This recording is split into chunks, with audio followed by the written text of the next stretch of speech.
ನಮಸ್ಕಾರ ಫ್ರೆಂಡ್ಸ್, ನಿಮ್ಮೆಲ್ರಿಗೂ ನಮ್ಮ ಯೂಟ್ಯೂಬ್ ಚಾನಲ್ಗೆ ಸ್ವಾಗತ.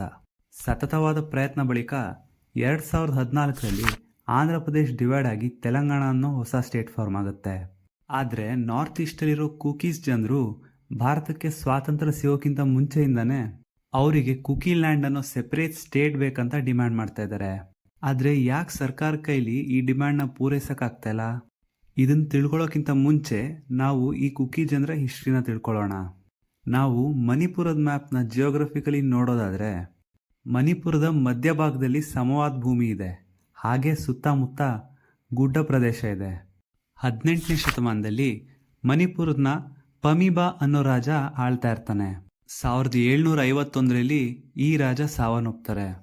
ಇದನ್ನ ಗಮನಿಸಿ ಬರ್ಮಾ ದೇಶ ಅಂದ್ರೆ ಈಗಿರೋ ಮಯಮಾರ್ ದೇಶ ಮಣಿಪುರದ ಮೇಲೆ ದಾಳಿ ಮಾಡುತ್ತೆ. ಇದಕ್ಕೆ ಹೆದರಿ ಮಣಿಪುರ್ನಲ್ಲಿರೋ ಜನರು ಸುತ್ತಮುತ್ತ ಇರೋ ರಾಜ್ಯಗಳಿಗೆ ಓಡೋಗ್ತಾರೆ. 1819ರಲ್ಲಿ ಬರ್ಮಾ ದೇಶ ಮಣಿಪುರ್ನ ಸಂಪೂರ್ಣವಾಗಿ ಆಕ್ರಮಿಸ್ಕೊಬಿಡ್ತಾರೆ. ಆ ಮಣಿಪುರದ ರಾಜ ಬರ್ಮಾ ಜನರಿಂದ ಅವ್ರಿಗೆ ತುಂಬ ತೊಂದರೆ ಆಗ್ತೈತೆ.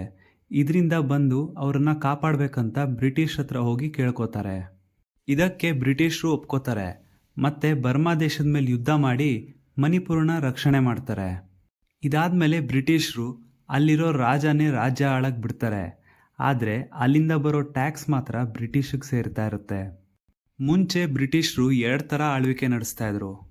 ಒಂದು, ರಾಜ್ಯನ ಸಂಪೂರ್ಣವಾಗಿ ಅವ್ರ ಅಧಿಕಾರಕ್ಕೆ ತಗೋಬಿಡ್ತಿದ್ರು. ಇನ್ನೊಂದು, ಬೇರೆ ಯಾರನ್ನು ರಾಜ ಮಾಡಿ ಅವರು ಇಂಡೈರೆಕ್ಟಾಗಿ ರಾಜ್ಯ ಆಳ್ತಿದ್ರು. ಬ್ರಿಟಿಷರಿಗೆ ಗುಡ್ಡ ಪ್ರದೇಶದಲ್ಲಿ ಇರೋದಕ್ಕೆ ಇಷ್ಟ ಇರಲಿಲ್ಲ. ಅಲ್ಲಿ ಅವ್ರ ಸೈನಿಕರನ್ನ ಸರಿಯಾಗಿ ನೋಡ್ಕೊಳಕ್ ಆಗ್ತಿರ್ಲಿಲ್ಲ. ಹೀಗಾಗಿ ಗುಡ್ಡ ಮತ್ತು ಬೆಟ್ಟ ಇರೋ ಪ್ರದೇಶದಲ್ಲಿ ಅವ್ರ ಪ್ರಭಾವ ಅಷ್ಟಾಗಿರಲಿಲ್ಲ.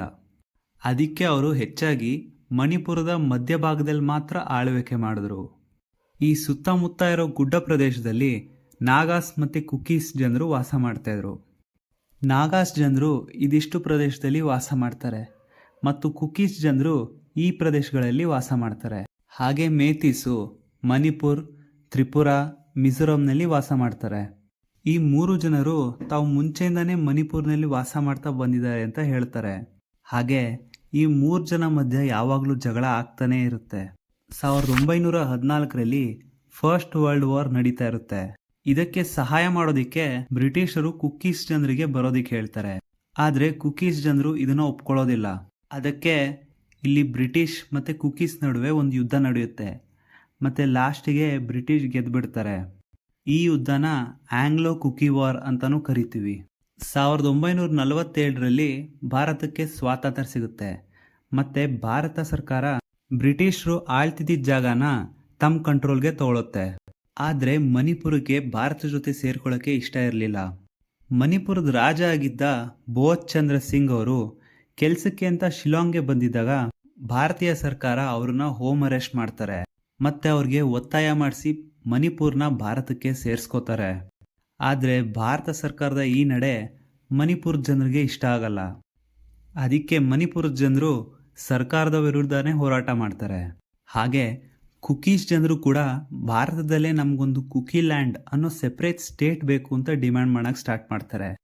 ಇನ್ನು ನಾಗಾಸ್ ಜನರು ಅವ್ರಿಗೆ ದ ಗ್ರೇಟರ್ ನಾಗಾಲ್ಯಾಂಡ್ ಅನ್ನೋದು ಸೆಪರೇಟ್ ದೇಶನೇ ಬೇಕು ಅಂತ ಡಿಮ್ಯಾಂಡ್ ಮಾಡ್ತಾ ಇದ್ದಾರೆ. ಇನ್ನು ಅಲ್ಲಿರೋ ರಾಜ್ಯ ಸರ್ಕಾರ ಯಾರಾದರೂ ಒಬ್ಬರು ಸಮಸ್ಯೆನ ಪರಿಹಾರ ಮಾಡೋದಿಕ್ಕೆ ನೋಡಿದ್ರೆ ಬೇರೆ ಜನರೆಲ್ಲ ಸರ್ಕಾರದ ವಿರುದ್ಧ ದೊಡ್ಡ ಧಿಕ್ಕಾರ ಆಗ್ತಾರೆ.